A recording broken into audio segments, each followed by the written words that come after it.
Hello दोस्तों, स्वागत है आप सभी फिर से एक नए वीडियो में। दोस्तों, इस वीडियो में हम प्रतिशत निकालना सीखेंगे, इसलिए वीडियो को अंत तक जरूर देखें और बिना स्किप किए देखेंगे आप, तभी आप अच्छे समझ पाएंगे। तो बिना टाइम वेस्ट किए हम सवालों को हल करते हैं।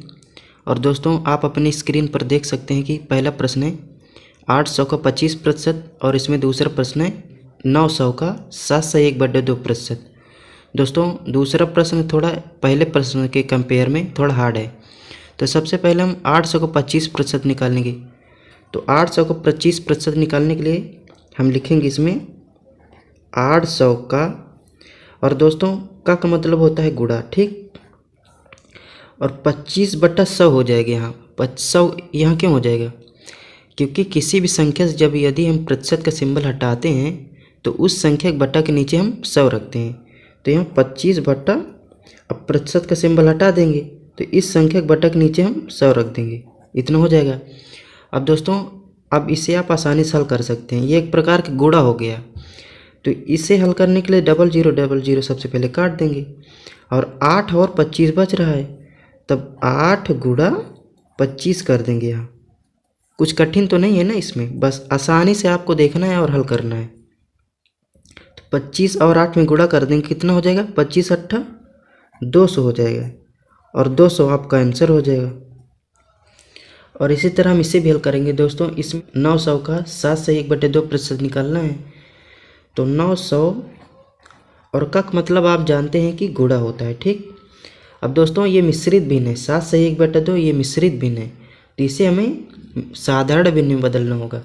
तो 7 दूना 14, 14 1 15, यानी 15/2 हो जाएगा। आपको यहाँ ध्यान से समझना है, 7/1/2 को यदि हम साधारण में बदलेंगे तो 15/2 हो जाएगा। अब यहाँ ध्यान देना ये है कि 15 बटा को ऊपर रखा जाएगा और 2 बटा के नीचे रखा जाएगा, ठीक। यानी अंश वाली संख्या अंश में और हर वाली संख्या हर में, इस तरह आपको बटा का चिन्ह लगा लेना है। और आप जानते हैं कि इस संख्या में जो प्रतिशत का सिंबल हटा है तो यहाँ 100 से गुणा हो जाएगा। तो इस तरह आपको सबसे पहले मिश्रित भिन्न को साधारण भिन्न में बदलना है, और अंश वाली संख्या अंश में रख देना है और हर वाली संख्या हर में रख देना है, और इससे 100 से गुणा कर देना है। अब इसे आसानी से हल कर लेंगे। 0000 काट देंगे, 9 और 15 बच रहा है, 15 नहीं है 135/2 हो जा रहा है यहाँ, ठीक, इतना हो जाएगा।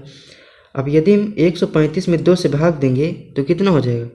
2 छंग 12, फिर 2 सत्ते 14, 67 सही 1/2 हो जाएगा, और यही आपका आंसर हो जाएगा। अब इसमें तीसरा प्रश्न दिया है 27 81 का कितने प्रतिशत होगा। दोस्तों, हमें 27 का बताना है कि 81 का कितने प्रतिशत है ये। दोस्तों, इस तरह के सवालों को हल करने के लिए जिस संख्या को पूछे उस संख्या को हम बट्टा के ऊपर रखते हैं, और जितने में पूछे उस संख्या को हम बट्टा के नीचे रखते हैं। जैसे इसमें किसका पूछा कितने प्रतिशत है, इसमें 27 का पूछा है कि कितने प्रतिशत है, यानी 27 को हम बट्टा के ऊपर रखेंगे। और कितने में पूछा है? 81 में पूछा है, तो 81 को हम बट्टा के नीचे रखेंगे। यानी जिस संख्या को पूछे उस संख्या को हम बट्टा के ऊपर रखते हैं, और जितने में पूछे उस संख्या को हम बट्टा के नीचे रखते हैं।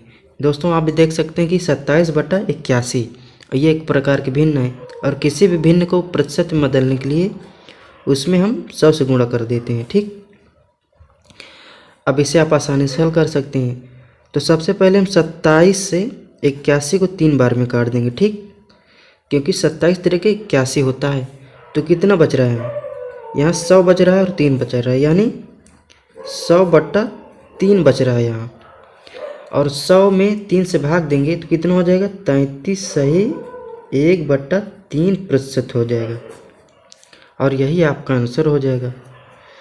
दोस्तों, अगला प्रश्न है, एक कक्षा में 150 विद्यार्थी हैं तथा इनमें से 40% लड़कियां हैं, तो उनकी संख्या बताओ। साथ ही लड़कों की भी संख्या बताना है इसमें। दोस्तों, कोई क्लास है और उस क्लास में लड़के और लड़की टोटल कितने हैं? 150, ठीक। यानी टोटल विद्यार्थी 150 हैं, और 150 विद्यार्थियों में से 40% केवल लड़कियां हैं। तो हमें प्रतिशत में तो 40 दिया है, तो हमें संख्या में लड़कियों की संख्या बतानी है। और साथ ही लड़कों की भी कितनी संख्या है ये भी बताना है हमें। ठीक, तो दोस्तों मान लीजिए ये कोई विद्यालय है। ठीक, उदाहरण के लिए मान लीजिए कोई विद्यालय है और इस विद्यालय में कुल कितने विद्यार्थी हैं? 150। और 150 में से लड़कियों की संख्या कितनी है और लड़कों की संख्या कितनी है? जब 40% लड़कियां हैं तो लड़कों की संख्या कितनी हो जाएगी? 60% हो जाएगी लड़कों की संख्या। तो दोस्तों आप इसे आसानी से हल कर सकते हैं। यानी 150 का 40% लड़कियां हैं तो लड़कियों की संख्या कितनी हो जाएगी? 1500 का 40% हम यदि निकाल लें तो लड़कियों की संख्या मालूम हो जाएगी। और इसी में लड़कों की संख्या बताने के लिए हम 150 का 60% निकाल लें तो लड़कों की संख्या मालूम हो जाएगी। तो 150 का 40/100 हो जाएगी यहाँ। ठीक, तो 0000 काट देंगे यहाँ, 15 चौके 60, यानी लड़कियों की संख्या कितनी है? 60 है। तो इसी तरह हम लड़कों की भी संख्या निकालेंगे। 150 गुणा 60/100 इतना हो जाएगा। तब 1010 से यहाँ काट देंगे और 1010 यहाँ से काट देंगे। तो 15 और 6 में जब आपस में हम गुणा कर देंगे तो 15 छक्का 90 हो जाएगा। यानी 60 लड़कियां हैं और 90 लड़के हैं। तो 60 और 90 जोड़ देंगे तो टोटल कितने हो जाएंगे? 150 हो जाएंगे। तो दोस्तों इस तरह हम किसी भी प्रतिशत के सवालों को हल कर सकते हैं। और आज की वीडियो बस यहीं तक। यदि वीडियो पसंद आई तो प्लीज़ वीडियो को लाइक तथा शेयर जरूर करें और मिलते हैं नेक्स्ट वीडियो में। जय हिंद, जय भारत।